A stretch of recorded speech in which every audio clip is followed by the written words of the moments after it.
The smell of salt water and diesel fuel hung in the air that morning. I was standing on the observation deck of the Valiant Spirit, watching the crew prep the railings for departure, when my phone buzzed. A text from my wife, Rebecca. "Can you pick up my dry cleaning before 3? The burgundy dress. Important." I read it twice. She was 2 decks below me in the owner's suite I'd arranged for her birthday weekend, and she was texting me like I was her errand boy. I didn't reply. I slipped the phone into my jacket pocket and watched a deckhand coil a rope with practiced efficiency. That evening at the captain's welcome dinner, she told the entire table I couldn't afford to be there. "David's sweet," she said, laughing as she touched the arm of the man seated beside her. "But he's not exactly cruise material. I had to cover his ticket. He's more of a budget traveler." The table went quiet for half a second, then polite laughter. I was sitting 3 seats down, holding a glass of sparkling water. Our eyes met. She smiled, warm and easy, like she just complimented my shirt. I didn't correct her. I didn't stand up. My heart didn't race. It stopped. Everything stopped. Then it started again, slower, steadier. I set down my glass and excused myself from the table. No one noticed. She had no idea what she just set in motion. "My name is David Caro. I'm 52 years old. For the past 19 years, I've worked in maritime operations and logistics. I started as a port coordinator in Baltimore, moved into fleet management, and eventually became a senior consultant for a private shipping consortium. The work is invisible to most people.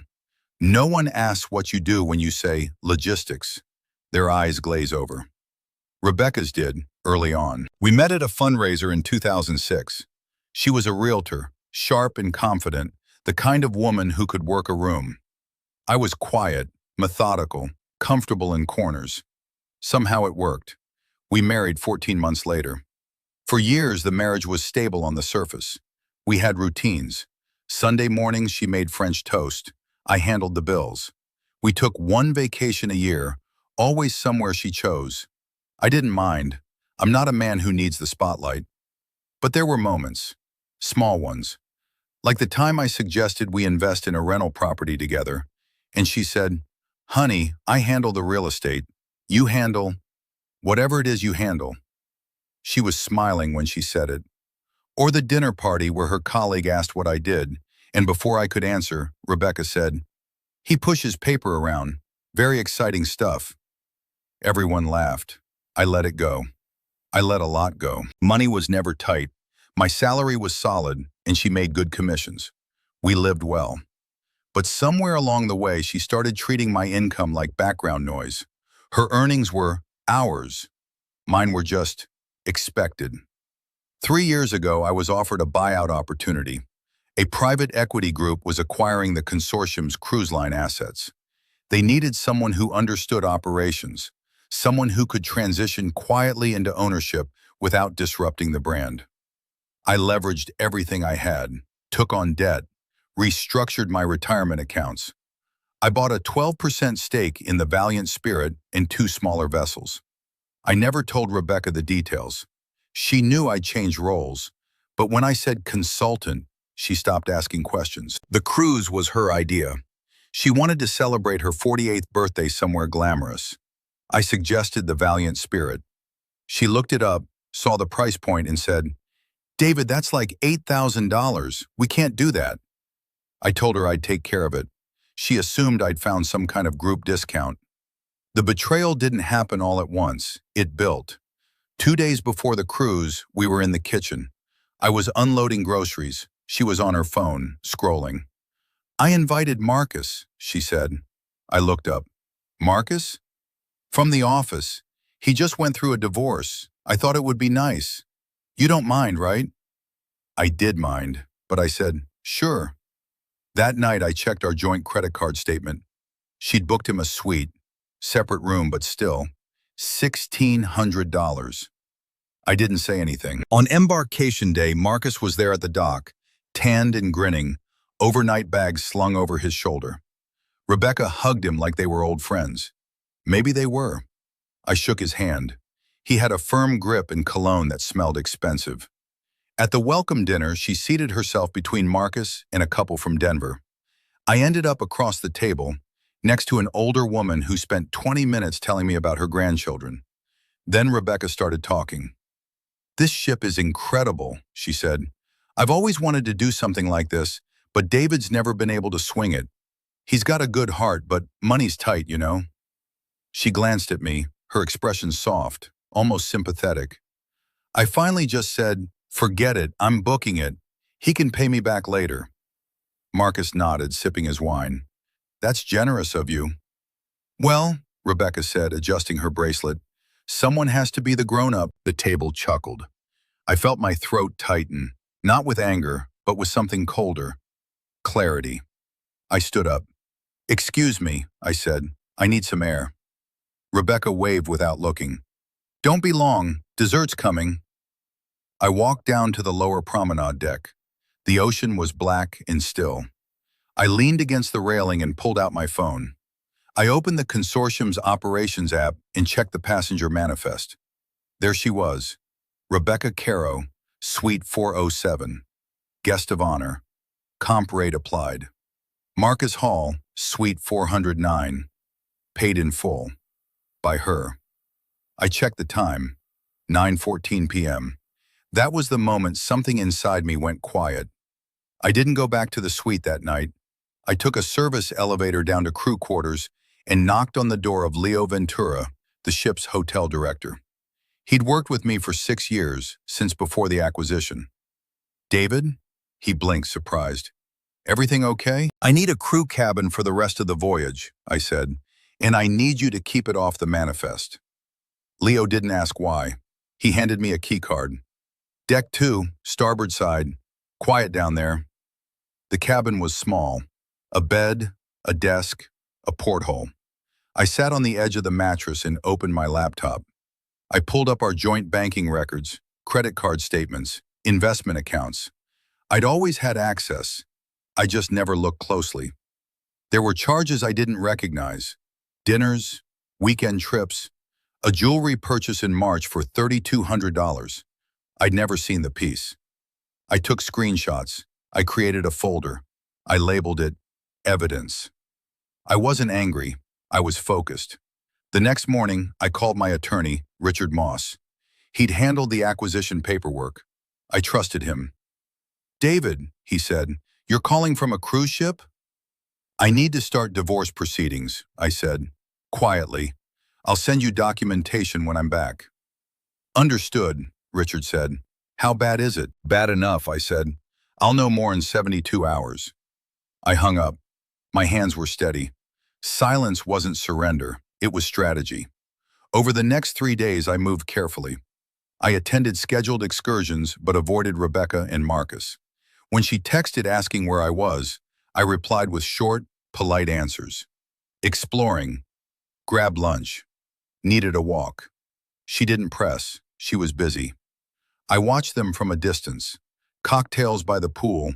Dinners at the specialty restaurant. She laughed louder around him, touched his shoulder, leaned in close. I took notes. Timestamps. Locations. On the third night, Leo found me on the crew deck. "She's asking questions," he said. "Wants to know why you're not in the suite." "What did you tell her?" "That I hadn't seen you. She didn't believe me." "Good," I said. That night, I accessed the ship's surveillance system. As a part owner, I had clearance. I pulled footage from the past 72 hours. Hallway cameras. Deck cameras. At 11:47 p.m. on night 2, Marcus entered her suite. He didn't leave until 6:23 a.m. I saved the file. I checked the time. 2:36 a.m. Something inside me didn't break. It sharpened. On the final morning, as the ship prepared to dock, I sent Rebecca a text. "Meet me in the Compass Lounge, 10 a.m., important." She arrived 12 minutes late, Marcus trailing behind her. She looked annoyed. "David, what's this about? We're trying to pack." I was seated at a corner table. I gestured to the chairs across from me. "Sit." She sat. Marcus hesitated, then followed. I slid a manila folder across the table. "What's this?" she asked. Documentation, I said. She opened it.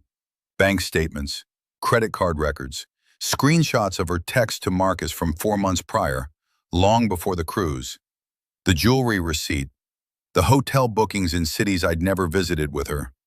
Her face went pale. David, I'm not finished, I said. I pulled out my phone and turned the screen toward her. Surveillance footage. Timestamp visible. Marcus entering her suite, leaving at dawn. Marcus shifted in his seat.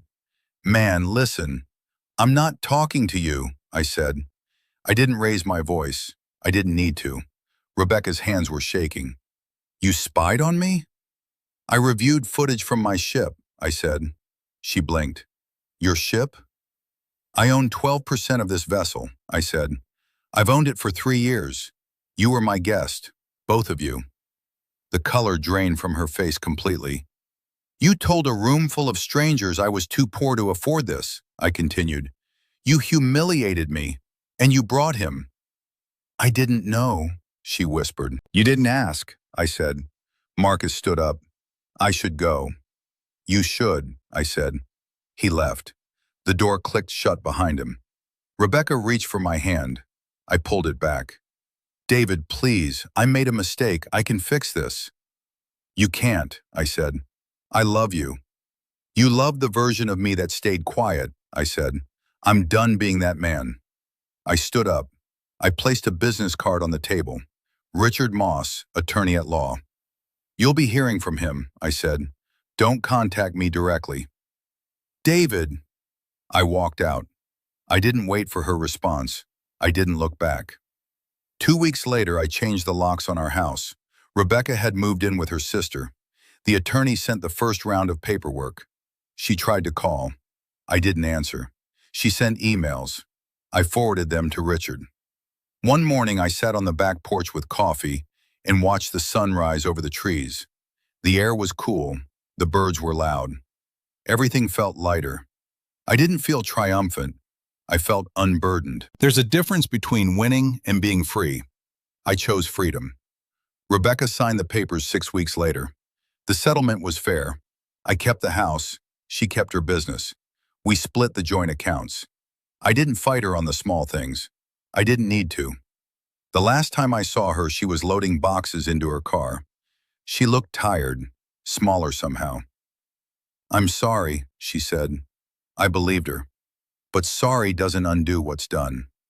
Take care of yourself, I said. She nodded and drove away. I stood in the driveway until her car disappeared. Silence isn't surrender. Sometimes it's preparation. Sometimes it's the only power you need. If you had been in my place, would you have confronted her immediately? Or would you have done what I did, gathered everything first? Tell me in the comments where you're listening from. Your presence means more than you know. If stories like this matter to you, subscribe. Let's keep walking this road together. I didn't shout. I didn't stand up. My hands stayed flat on the table, one on each side of my plate. The knife and fork I'd been using felt suddenly very far away. She had no idea what she'd set in motion. My name is Mark Chen. I'm 51 years old. For the last 19 years, I've worked as a compliance auditor for a regional insurance company. The kind of job where you learn to read what people don't say, to find the patterns in spreadsheets that tell the real story. Before that, I taught high school math. I'm good with numbers. I'm good with systems. I'm good at staying quiet while other people talk.